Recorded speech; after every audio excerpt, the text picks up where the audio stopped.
Le directeur de système d'information et communication de la direction des examens et concours DEC de l'enseignement dit général a, au cours d'une interview, fait le point sur la procédure des inscriptions en ligne des candidats aux examens d'État de l'année en cours. Année après année, les inscriptions des candidats en ligne semblent devenir la règle à l'enseignement général, puisque l'année dernière, les lignes de 2020-2021 bougent avec des signes encourageants au niveau de 2 opérations. Nous avons lancé les inscriptions en ligne en janvier. Les inscriptions en ligne concernent 2 tâches différentes qui viennent l'une après l'autre. La première, c'est la saisie des candidatures par les établissements. Et en date d'aujourd'hui, nous sommes à 97% des candidats saisis en ligne pour le bac et 85% pour le BPC. La deuxième étape, c'est la saisie des photos des candidats. Ça traîne un peu, mais c'est simplement parce que avant de saisir la photo de l'enfant, on doit d'abord saisir son nom. Dans cette salle de classe, le service s'attelle à l'impression des listes provisoires, une étape importante avant la publication des listes définitives. Maintenant là que les inscriptions des candidats sont presque achevées, nous avons l'évolution des photos qui donne 44% au bac et 27% au BPC. Et maintenant là qu'on a achevé, les chefs d'établissement vont continuer à traiter les photos jusqu'en mi-juin. La correction va durer 15 à 20 jours.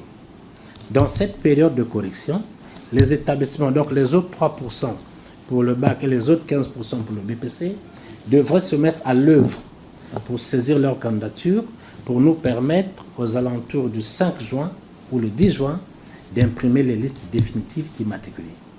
Parce qu'après là, nous avons d'autres opérations, notamment l'édition des fiches d'anonymat, l'édition des badges et la préparation des malles qui sera faite par le DEC.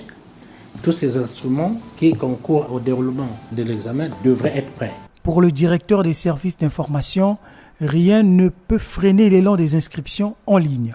Le problème de la connexion se présente de plusieurs manières. Dans tous les cas, ce sont les établissements qui prennent des abonnements d'Internet auprès des différents opérateurs qu'il y a, qui se connectent à la plateforme que nous avons mise en ligne. Les établissements ont des ressources nécessaires pour prendre des forfaits Internet pour faire leurs inscriptions. Tout le problème, c'est que si la connexion est difficile parce qu'elle n'est pas disponible, c'est malheureusement indépendamment de notre volonté, mais aussi il faut dire que si la connexion n'est pas disponible le matin, elle peut être disponible le soir.